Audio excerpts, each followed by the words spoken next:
Support for the Q&A with A.P.C. is provided by the Massa Corporation. For 55 years, the Massa Corporation has provided companies with a complete line of printing solutions, from custom labels to contract packaging services, as well as packaging equipment and supplies. Proudly serving Virginia and its neighbors since 1961. Online at massacorp.com.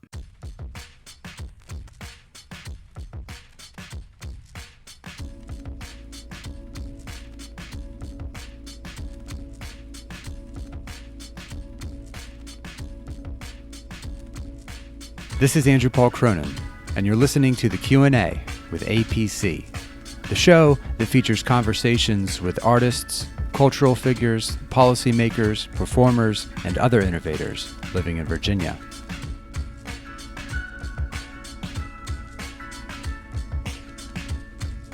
Episode 27, Asa Jackson. When he was just 22 years old, my guest, artist Asa Jackson, sold one of his paintings for $10,000. For the last 7 years, he has supported himself full-time from the art he has created. Asa Jackson is best known for creating a wide range of paintings, sculptures, clothing, and murals. After studying sociology at Boston University, he moved to New York City to pursue his art career, and his works have been displayed in galleries up and down the East Coast.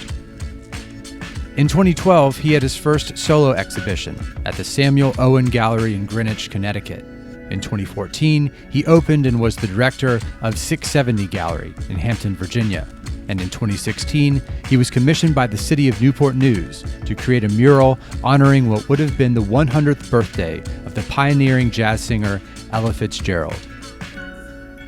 In this episode of the Q&A with A.P.C., Asa discusses balancing a stellar sports career while developing his artistic vision in high school, the impact smartphones have had on creativity, boredom, and free time, growing up with a famous uncle, selling art to Robin Williams, and so much more.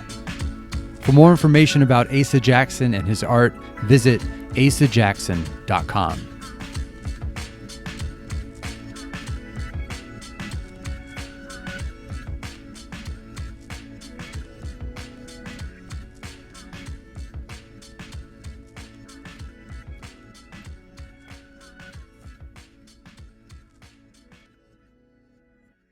Asa, thanks for coming on the show. What are you going through right now in life? Let's start with that. Oh, man. I know you got married recently. Congratulations on that. Thank you. You know, life is always phases, ups and downs and twists and turns. Right now, I'm preparing for a cross-country move to go, do some work on the West Coast. And so that took me, kind of closing out certain situations here on the East Coast and preparing to move. So that's good. I'm newly married, as you know, and just, going through a transition phase. Asa, you were born in Washington, D.C., but you grew up in southeastern Virginia. Mm-hmm. What brought you to southeastern Virginia? How old were you when you moved? I think I was about 3 years old, so I guess about 1991. My mom is originally from Hampton Roads area, and so after her stint in D.C., I have an older brother, and she was there for a while before he was born. We all moved back when we were young, and she went back to get her bachelor's degree and then to get her master's degree. She went to Christopher Newport in the area and then traveled abroad and did some studies abroad. So that's what brought us back to the area. Your mom painted with watercolors and did a little sculpting when you were growing up. Mm-hmm. Was art her job? No, she always had a lot of different jobs, and when we were young, she was always in school. But art was like in the house a lot. We did a lot of art projects in the house on a daily basis. And, she did a lot of art and sort of fashion little things on her own. Were those structured, like sit down, today we're going to practice this, or was it more sort of free form, do what you want? It was very free form. I remember sort of when we were little kids, my brother had an interest in like recording. And so he would always have tape decks and be recording tape decks. And then I always had like paint. And so when we were little, it was like painting on small things. And then a little bit older, maybe like 7, 8, 9 years old, it was like painting on the walls. So our whole bedroom looked really crazy growing up, but it was good. It was good exercise. The home you grew up in, you just talked a little bit about it, was full of art. The art your mom collected from her travels abroad, and the art that she herself was creating, and the art your grandfather created. He did oil paintings, wood carvings, watercolors, and other things.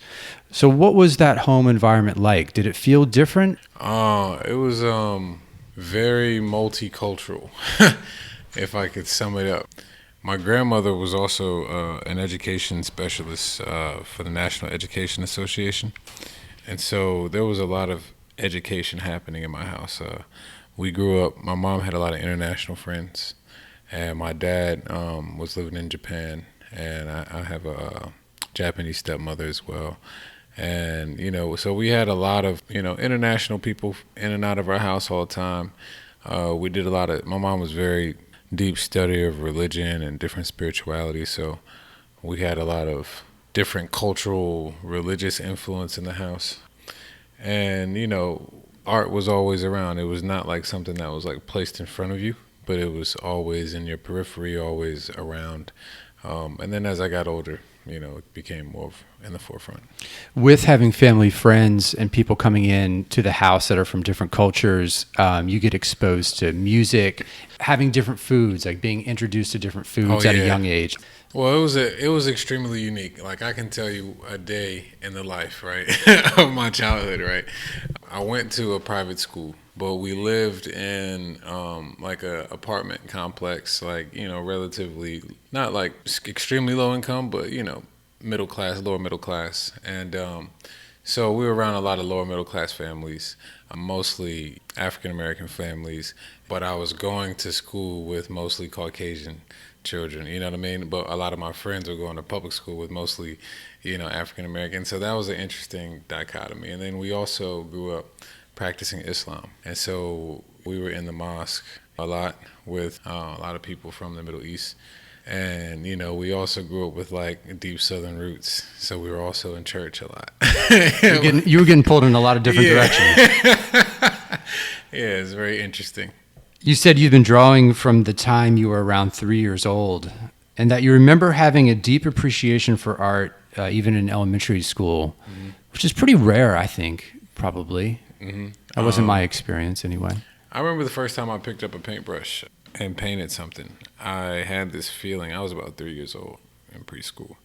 I had this feeling like I knew what I was doing. And when it was finished, when I was finished painting what I was painting, it felt like, oh, wow, this is something special, right? And so I always had a love for him. I feel like my talent isn't necessarily inherent. I feel like it was something that I developed over time. Yeah. Did you travel growing up overseas? Yeah, definitely. And it's funny because we did travel overseas. My mom traveled overseas a lot on her travels, and she brought a lot of culture home.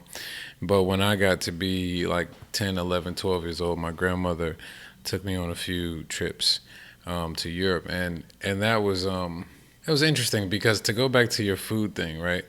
Like, we never had American food in the house, and so it always felt like we were traveling. Like, we always had like strange fabrics on our couches, and like we had this like huge map in our house that was like, it covered the entire wall. So like we always were looking at different places. So like inside the house could feel like you were anywhere at any time. Right. You know what I mean? But yes, I took some trips to Europe when I was a kid. When you said your mom brought culture back with her from traveling, in the form of stories or photographs, or in the form of like everything, man. In the form of, food recipes, in the form of clothing, in the form of art, in the form of friends who became distant family, in the form of like knowledge, just ways to be, and even like certain language bits. We grew up saying different words from different languages as, repetitious things in the house. I have to ask about the food. What was you mentioned the food? Oh my gosh, everything. I'm talking about, any West Africans know about fufu. It's like these really thick yams, very strange stuff. I mean, but everything. We had Italian friends who used to cook, fresh Italian food. We had French friends who used to bake bread for us. We had Ethiopian friends and everything. So it was always. And then my mom, was married to a Senegalese gentleman for a while in my teenage years, and so we always had like West African dishes. Like every day was that. Like never. The only time we ate like normal, regular American food was at grandparents' house. Speaking of your grandfather, I don't know if this is the same side of the family. One of the stories that you've told in interviews before is that your grandfather took you to a gallery, an art gallery, and he bought you a museum booklet of sculptures and had you go home and pick out the sculpture that you liked the best and have you sketch it. Can you talk about that? Yeah, I remember that day. I think I was 9. I think I was 9 years old. My grandmother and grandfather, these are my father's parents. They lived in Pennsylvania, so we went to the Rodin Museum in Philadelphia, and we walked around the museum and all that, and then my grandfather making notes of different things, and then we got the book and we went through it all, and the piece I picked out was Naked Balzac. I don't know if you're familiar with the piece, but it's like Balzac the writer, posing with his arms crossed and a big belly. You can't see his private parts or anything, but he's a big belly. So my grandfather, I guess it was like his way of training me how to draw.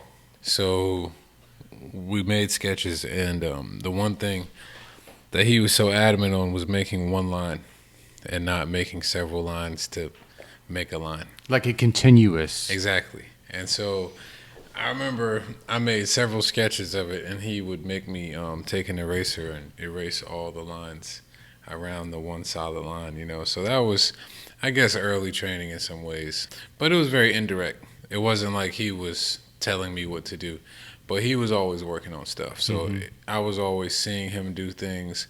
And then, my grandmother was always taking me to museums and buying art books in the house.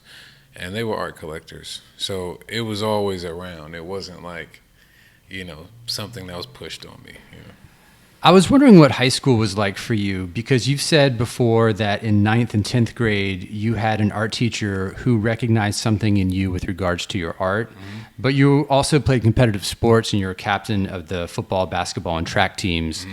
So what was that balance like in 9th and 10th grade? Well, it was interesting because Hampton Roads has a really deep sports culture. A lot of famous athletes come from the area. And so a lot of youth in the area, high school age kids and elementary school age kids, are really into sports. And so that was kind of like our main culture growing up, like on the kid side of things. You know what I mean? We were all into sports, always at the playground.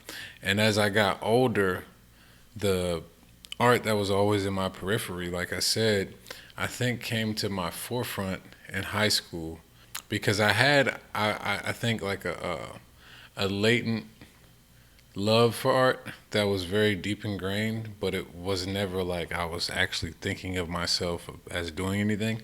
But in high school, the arena of high school, you have art classes, people display the art in the hallways and stuff like that.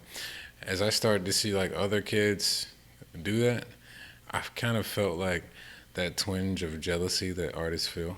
You know what I mean? When they see somebody doing something great, you just want to do something great yourself.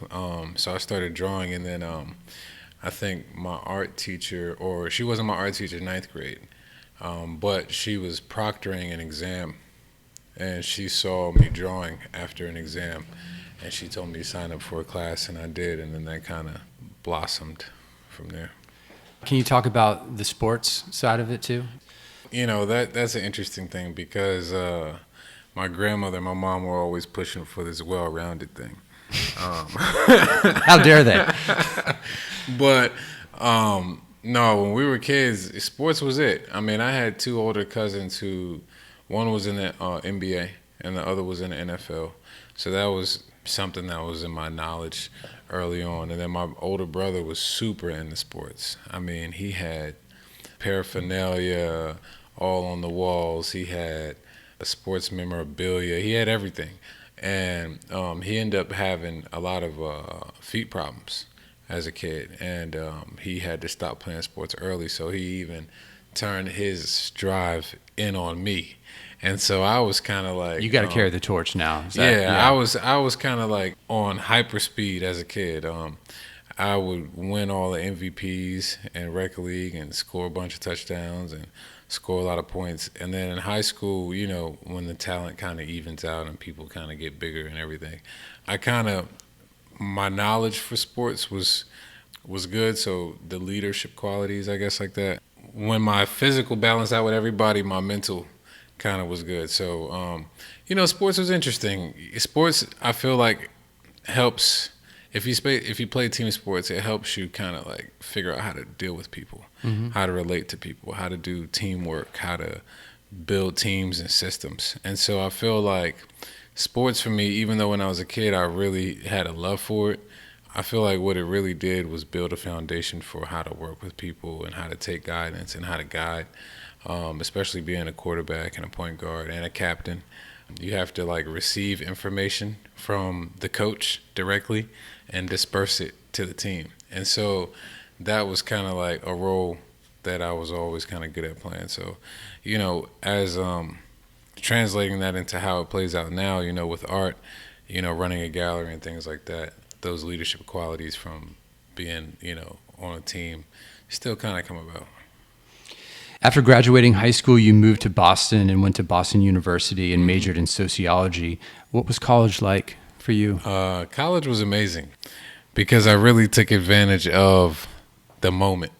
I could have been more studious, but I took advantage of the atmosphere, the moment. If you know anything about Boston, I think there's like 60 schools in Boston and surrounding Boston. And so you're there and the whole population feels young and vibrant. There's a lot of culture there and a lot of things going on. While I was doing school, I was just as much doing my art, and that kind of really blossomed. And I opened up a sort of like an art studio off campus. We would have like parties there and concerts and do art shows, and it was a really good time. It was called Wax City. In addition to the gallery, you created and sold clothing and art. All that sounds very complicated to do while still going to college. Yeah. So that was the interesting part. So my freshman year, I was like doing like the normal school thing. I went to school on a full academic scholarship. So we were kind of, you know, fortunate in that way. On a certain level, took it for granted because academics was not a super challenge for me, especially coming from like a prep school. And so I got my work done, like B average, but I was kind of doing so much extracurricular activities that at the end of my freshman year, I switched out of doing like normal classes, like the regular schedule, and I just started doing night classes. So I was taking like one class a day from like 6 to 9. And so from, you know, I had all day until 6 o'clock to do stuff, and then all night after 9. Was that a decision that you came up with on your own, or did you clear that with the parents? Or No, there was no parent influence. It was actually, you know, when I was in college, even though I had the support of my family, I was kind of out on my own in terms of like decision making. It was like the first time I was able to like really make clear decisions for myself. Out on my own, I mean, I guess I gravitated back towards art. And so that's kind of what I followed up in college. You left Boston University your junior year to focus on your art full time. Can you talk a little bit about that decision? Yeah, it was an interesting decision. I had a string of fashion shows that I was doing up and down the East Coast and a few art shows. And I had this like after hours studio spot that I was running, and it felt like a lot of momentum was going. My grades in school were still pretty decent. I had like maybe like a B- average. And I felt like the rate at which I was learning by doing hands-on activity within my craft versus the rate at which I was learning, taking classes and spending lots of money, paying for apartment in Boston and stuff like that. I felt like it would be more advantageous at the time for me to move to New York and see what I could do. Now, the decision-making process was very interesting because that was like a very spiritual moment. I was in Washington, D.C. at a fashion show, and I was getting some clothes ready. I was writing the word Wax City on a hat. Wax City is a story that I've been writing in a clothing line. I used to do clothing that had Wax City as the tag. And I was writing the hat, and as I was writing it, I saw that if I rearranged the letters to XCITWAY, it kind of says exit way. And so that was like a eureka moment in my mind. And I said, wow, this is my exit way. And so that night, I said a prayer to my grandmother, who had passed a year before, my dad's mom. And because it was her dying wish for me to finish school and everything. And I said a prayer to her. And I told her that I really felt like this was the right thing for me to do. Like I wasn't trying to go against her wishes and all that. And that night, she came in my dreams. And she didn't speak directly to me, but I saw her around her sisters and her family, and they were coming to a penthouse apartment in New York City that I owned, and she was like bragging to all her sisters. So I look at that like confirmation, like go ahead and do it. And so I made that decision on March 6th, 2010, and just kind of ran with it from there. Asa, when did you first call yourself an artist? Because that seems to be a hurdle for some people to label themselves that. When did you first call yourself an artist? Yeah, I think the moment that it happened, and you're right, that is a hurdle. I was still in high school, fortunately. I was probably painting really seriously from the time I was 15 to 17. Like I was painting every day after sports practice all night long. And then one day when I was 17, it just happened. I found a piece of scrap wood in the auditorium of my school that they were using for the set of something, and I painted a painting there in like 1 or 2 days, and it turned out to be a very recognized painting now, which is The Man That Can Blam, or The Man That Can Blam.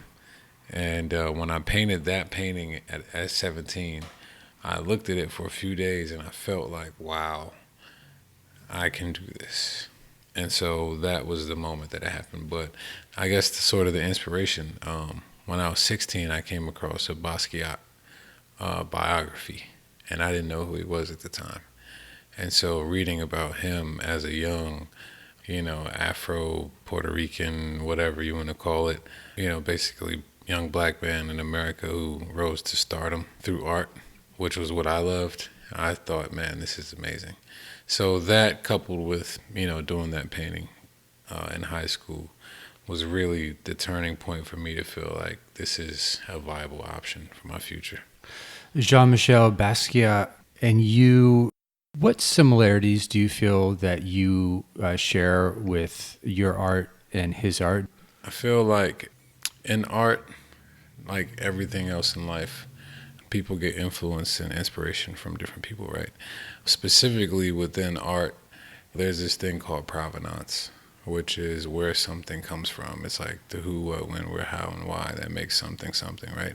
So if you really study eras of art and you study particular artists and their influences, you will be able to see clear marks of translation, right? But typically what happens if the artist is strong enough and bold enough, those marks of influence will be translated into something that they own and something that they take forward into a different realm. And so saying that, Basquiat was definitely one of my influences for sure. You can see it in some parts of my work, some elements of my work. But in the same way, if you look at Basquiat's work, you can see elements of Cy Twombly and Robert Rauschenberg and, Jean Dubuffet. So, yeah, we all kind of, take elements to help us grow in the early stages. The Man in Kablam is one of your iconic portraits and pieces. And faces, human faces, are things that have always stood out to you even as a young child. Mm-hmm. And they're very present in your art. Can you talk about the faces and observing faces?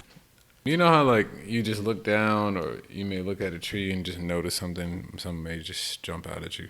When I was a kid, I used to see faces in patterns all the time, whether I was looking at the carpet or looking at the wall or looking at something in nature. the shape of a face would just jump out at me. So when I started to draw, naturally, that was one of the first things that I gravitated towards. And then when I started to paint, that was one of the first things that I naturally gravitated towards. Faces are very recognizable to humans. As people, we think about human affairs mostly in our lives. You know what I mean? And human affairs deal with people, and everybody has a face. So, faces are probably some of the most recognizable things in our consciousness. So probably it just comes out of just being a person, In 2012, you had your first solo show. Mm-hmm. What do you remember about that event? Oh, man, that was a spectacular night. It was in Connecticut? It was in Greenwich, Connecticut, on Greenwich Avenue at Samuel Owen Gallery. The whole buildup of that show was cool because I was in talks with them for maybe 7 months. In the summer of 2011, they had some of my works up there in the gallery, and Robin Williams, rest in peace, came into the gallery and really wanted to buy a piece, and he couldn't get it because I hadn't signed my contract yet. So that was a terrible thing. But no, that night was fantastic, man. I think it was like almost 600 people who showed up throughout the night. We sold over half of the show. It was great. It was a great introduction to the art world. You've been supporting yourself full-time from your art since you were 22 years old. What did you think that was going to be like before it happened, and what has it really been like? That's an interesting question. So for me, it was an interesting sort of journey because when I got that first solo show, I was turning 23. I was going from 22 into 23. I sort of thought, okay, this is it. This is the beginning. From here, everything is only going up. You know what I mean? And prior to that moment, I had been selling work, and so I was already doing stuff and building a track record. But that was like the first big splash, and I was expecting to just take off from there. But that was just a learning experience. What it showed me is that each accomplishment is just like another brick to be laid on, your great wall. You know what I mean? So like, I don't really, I think learning and having success early and then having to go through the ups and downs after that and still trying to come up with things, I think it kind of just showed me like it's about, longevity as an artist and as a person, Making a living through art and painting takes a tremendous level of the following things: responsibility, production, organization, networking, pressure to sell, and business know-how. It's like an equation, like anything else, right? I think the responsibility, production, organization, and all that stuff, like you said before, words, right? But when you really come down to boiling each person's equation, what it takes for each artist to be successful, it's a unique thing. What it takes for me to be successful versus another artist may be similar things, but we're telling a different story, and my story is different. But I think in order to be really successful as an artist, it's about your story. Because when we think about the greatest artists, I think their lives oftentimes are as interesting as their art. And so their life becomes sort of an art form. And so for me, being a successful artist is living the life that I want to live all the time. And I've been doing that to an extent. And so I think all it can do is expand. But yeah, I mean, it takes a lot. I mean, relationships, networking, all those things play into it. You know what I mean? Of course. Of all those things, responsibility, production, organization, networking, pressure to sell, and business know-how, which are you naturally the best at, would you say? Within my environment, taking responsibility, because I like to see action going on around me. And so when things are happening, I will usually do something to make something happen. So I take responsibility in that sense. But I also think communities and people have to take responsibility. For instance, if you look back to like Renaissance Italy, right? If you look at like Venice, right? Or Rome, it was canonical law at that time that if you made a certain amount of money that you had to collect art or you had to buy art for the church, or you had to fund public art projects. It was the law. And so they made people who took a certain amount from the community give back to the community in terms of beauty and culture, right? And so I think being a successful artist takes other people taking responsibility as well and being patrons, right? When we think about museums, the only reason we have museums is because people were responsible enough to be patrons, to buy work, and then responsible enough to take care of it and pass it down to generation. And then the responsibility to teach your children how valuable something is, because if you have a $500,000 painting, but you don't teach your kids what it is, they may put it at a garage sale, which has happened. Sure. So, yeah, responsibility, but, networking. Networking is key. And then, on the production side of things, you have to produce interesting stuff that has a certain level of quality and standard. And I think the better studied you are, oftentimes the better your work is, in my own opinion. I think if you orient yourself to art history and learning about other things going on, and you can somehow capture knowledge of that, techniques and element-wise, and apply it to your own story, I think that's key. Which on that list would you say that you struggle the most with? I struggle the most with, I guess, not pressure to sell, but in that category, I feel like selling each piece of art is like a small miracle, You still feel like that? I do feel like that, even if you're selling at a high volume, because somebody's paying for something that isn't of direct physical or vital use to them. You know what I mean? They're paying for something that has more of a subtle value in use. And so I think it is a miracle when you have people who value their own culture and value their own surroundings enough to pay top dollar for something that you thought up out of thin air, right? I think that's a miracle. Whether somebody's paying $20 for it, $10,000 for it, or $110 million for it, I think it's a miracle on any level. Can you talk about the potential anxiety that can happen when you have been successful with one style of painting or a certain series of images and the desire of taking work in a different direction? Yeah, there's pressure that comes along with that. And I think, going back to the marathon thing, if you view your whole life as, potential and possibility, I don't think you ever should get loopholed into doing one thing. Some of my favorite artists in time, like obviously the greats Picasso, Matisse, they switched up the styles. Mark Rothko wasn't always painting just color fill. He was also painting figurative paintings at one time too. Jackson Pollock wasn't always just doing splash paintings. He was also, doing portraits and everything else as well. So you got to find yourself. But then also, art is just expression. So you're not going through the same thing all the time in life. So you shouldn't have to express it in the same way. And you also shouldn't have to use the same medium. If you want to switch it up and do something else, do something else. Yeah. You've talked about when you're beginning a new piece and you don't really know where or what it will turn into.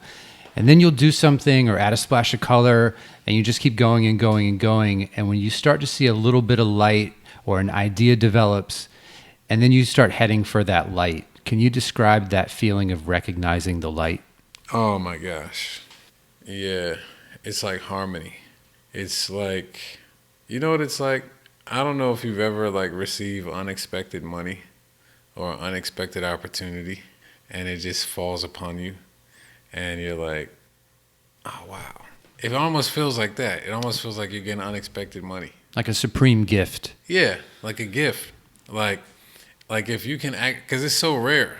It's rare to hit something that feels harmonious. A lot of painters are often not satisfied with things. You know what I mean? So when you can come to a point of peaking glimpse of satisfaction, it just feels great. Are you ever working on a piece and the light never comes? Yeah. And sometimes you'll work a piece and it just won't be there. And then maybe I'll look back at it and then I'll start to like it again. Or maybe I'll look back at it and say, I'm going to take one element out of that piece and paint over it. How long do you work on or search for the light if it's not coming? Sometimes it's just about turning a corner. Like I could work a piece up to feeling like it's 60% there in concept, but there's some missing element of something, and that just might have to get worked for a very long time. You know what I mean? So you know. When do you paint? I'm talking time of day, and how has that changed over time? Before I opened 670 Gallery, I used to paint every day, all day, and take long walks. And I did not have Instagram or Facebook, and I didn't have an iPhone. But then when I opened the gallery and I started having to set up shows and do business and keep up, then I got an iPhone and I got on Instagram.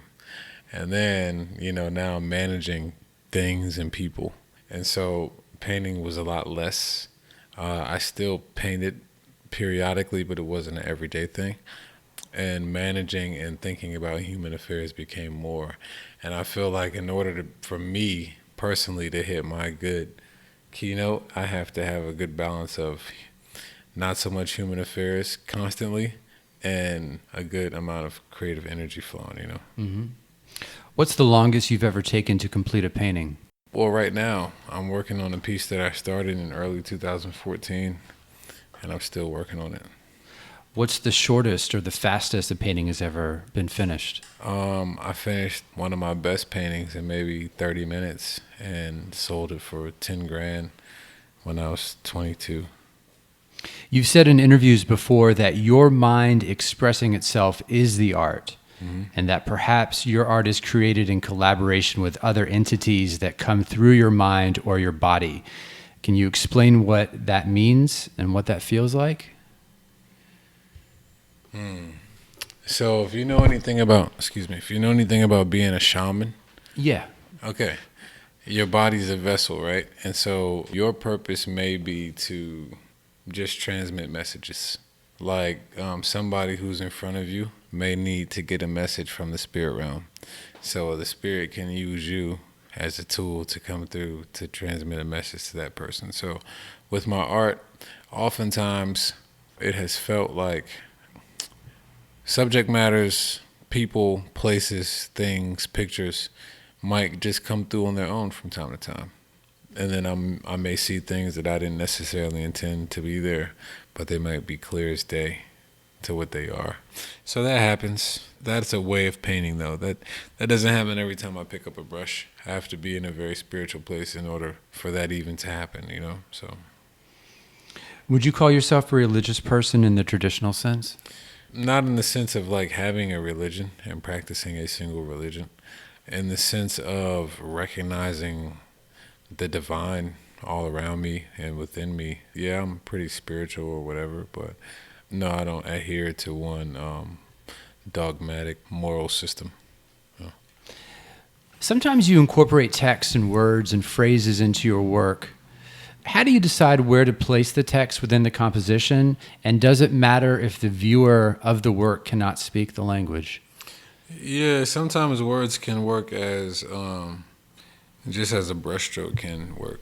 You know what I mean? It's just filling up space sometimes. And then sometimes you might want to leave a message, right? And then sometimes it's just not important. Sometimes it's just another element, you know? No. What do you mean? Like the phrase that you use isn't important to the overall package, or? Yeah, like there, you know, like when somebody looks at a piece, especially like something that's kind of abstract or has like heavy brushstrokes and colors, they may find one small thing in the painting that they really fall in love with. You know what I mean? And that might be enough for them. So like a message that I was feeling as I was painting may have had some significance or may not have, right? And it may be there to be read, or it may be covered up by paint. But either way, it's just a stroke on the piece, whether it has meaning or not. Like you don't have to read it the same way I read it as the artist, you know? So are there pieces of yours that have text on it that you have covered up physically, but they're not meant to be covered up feeling-wise? Yeah. For instance, I have this painting of Socrates, and then I have like all of the like government people behind him who are like plotting his death. Uh-huh. And it says snakes in the grass, but like you can kind of make out like in the grass or snake, you can make out some parts of it, but you can't see all of it. But if you have context clues, you can kind of figure it out. You talked about this a little while ago. Asa, how do you feel about smartphones and devices, particularly for children, of which I know you have one? Mm-hmm. Because it seems it's in boredom where you find the time to daydream, and that's usually the starting point of creativity, is that boredom. Yeah. I think, I was having this conversation earlier today. I'm 28. I'm going to be 29 this year. And my generation and the generations below us really grew up with a lot of technology. I feel like when you grow up with so much technology, like you said, you're not, you don't have free time. You're not thinking about things to do because, especially like with social media and things like that, impressions are coming at you a lot. And so your mind is being filled with things coming at you. And it's not clear enough to think of things to put out. You know what I mean? And I was thinking about how like a lot of millennials are like kids for a long time. Like I know a lot of people who like don't take care of their responsibilities all the way and like, like don't know exactly what they want to do in life and like just kind of go along floating for a long time before they solidly get their feet on the ground. And I feel like that's a symptom of our generation and younger generations because there's so much impressions being put on them. Yeah. I wanted to ask you about this. You have a famous uncle. Your uncle is former professional basketball player Allen Houston. He was a two-time NBA All-Star and an Olympic gold medalist in 2000. And he's the current assistant general manager of the New York Knicks. There's two things that I want to ask you about this, if I can. There is a story that you beat him at horse when you were 9 years old. And that's true. And the second thing is, what effect did having a famous relative have on your feelings that you would be able to make a living at something, in your case, art, in his case, basketball, that most people could only dream of? Did that have an impact on your mind? I would say yes, not directly from him, but everybody in my surroundings. I had a lot of like entrepreneurs in my family. We had a lot of business people and even people who weren't entrepreneurs. A lot of people did things that they loved to do. For instance, I have a cousin out on the West Coast named Michael Darwin. He's like a big-time fashion designer. He designed for Michael Jackson and Prince and everybody, Madonna, Like the strong members of my family tend to do the things that they love to do. And I think that was the influence. The culture within my family was like ownership and finding what you like. And we were always encouraged to not do what we're told to do per se, but to do what we would like to do. And so we were given the space to find out what that is. And you had an example and several examples of people who For sure. were successful in fields that are like 1% of the population. 1% of the population makes it. Right. I mean, for sure. I mean, that's a big thing. I mean, having people around you who've accomplished things telling you you can accomplish things versus having people around you telling you can accomplish stuff who've never done much is a difference, naturally. Naturally. Can you talk about the personal expectations you have for yourself and the power of positive thinking? Yeah, I think this whole universe is a holographic universe to some extent. I think that, everything is energy. Everything is atoms. Atoms are not random. They behave in patterns that are detectable. I think that if we relate that back to ourselves and know that we are energy and atoms, then we can start to think about how we relate to the universe around us, right? And so, knowing that my body has a certain amount of electromagnetism and that, my mind is generating thought waves and frequencies, I feel comfortable to know that my body is made up of the entire universe. So the universe is me to an extent. And so all the things within me are natural. And all the things within my psyche are also natural to an extent. And so I can have faith in knowing that like all the goodness is meant for me. And so I guess that's like positive thinking, right? But when I think about the fact that there's oxygen in this room that I can't see, but the oxygen is still filling my lungs every second, right? That just lets me know that I'm like infinitely supported. And this like ground that I'm standing on is here. I might not be thinking about it, but I'm infinitely supported. I've never been hungry. I've never been without clothes. I've never not had a place to stay. And so I don't really worry. How does that compare to the expectations that people in general have for themselves? I think that people are the culmination of their thoughts. I think a man's life or a woman's life is pretty much the culmination of how they've thought about things their whole life. I think that the same thing can happen to two different people and you get two completely different outcomes because people are thinking about things differently. And I think people should take more accountability, not in the sense of just their actions, but their mental actions, right? If I told you that your life is the sum total of all your thinking, right? And then, that begs you to tally up your thoughts and then think about, man, on a given day, I'm having thousands of thoughts. How many of them are positive versus negative? Mm-hmm. How many of them are worthless thoughts versus constructive thoughts? How many of them are passive versus active? Like things like this, you know what I mean? Then you can start taking some accountability for how you think and start to shape your mind differently. On April 25th, 2017, the American jazz singer Ella Fitzgerald would have turned 100 years old. Mm-hmm. She died in 1996 at the age of 79. Ella Fitzgerald was born in Newport News, Virginia, and the city of Newport News reached out to you to construct a mural in honor of her 100th birthday. Talk about the creation of that mural, how it was developed, where it is, and what it looks like. Yes. So the city of Newport News actually reached out to me in 2016 in preparations for it, almost a year in advance. They knew that they wanted to do something to commemorate her visually. And so we talked initially about doing a mural on some potential buildings. And over months of back and forth with property managers and stuff like that, it turned out that nobody really wanted a permanent mural on their building. And so I suggested that we do it as an installation piece. And so I hired and when they gave me the job, I eventually hired a team of artists.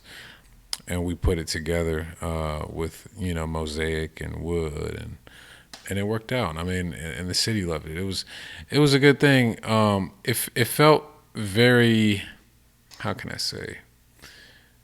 I was very honored to do it because Ella Fitzgerald being such a huge figure in culture, American culture, being the first woman to win a Grammy and all that stuff, and being from Newport News and then being chosen to do that, it just felt like I was being honored and honoring somebody else.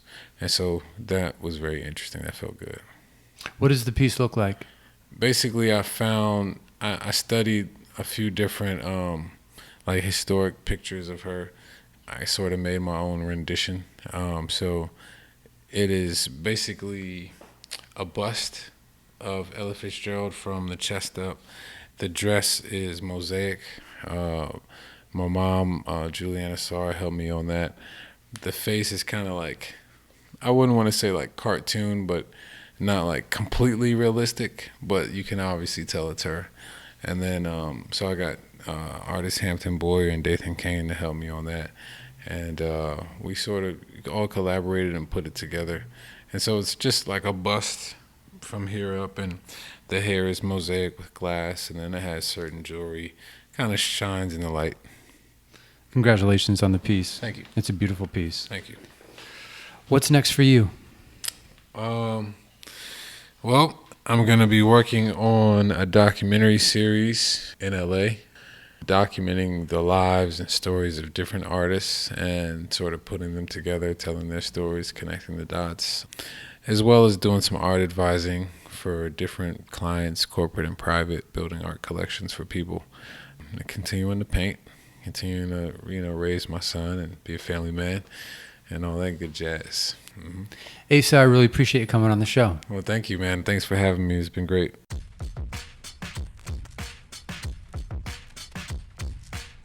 This is Andrew Paul Cronin, and you've been listening to the Q&A with A.P.C. To hear archived episodes, go to soundcloud.com/QAAPC or subscribe to the show on iTunes. For exclusive content, including upcoming shows, behind-the-scenes pictures, and more, follow the show on Instagram, Twitter, and Facebook at QAAPC. The executive producer of the Q&A with A.P.C. is Ben Riley. The music was arranged by Soup.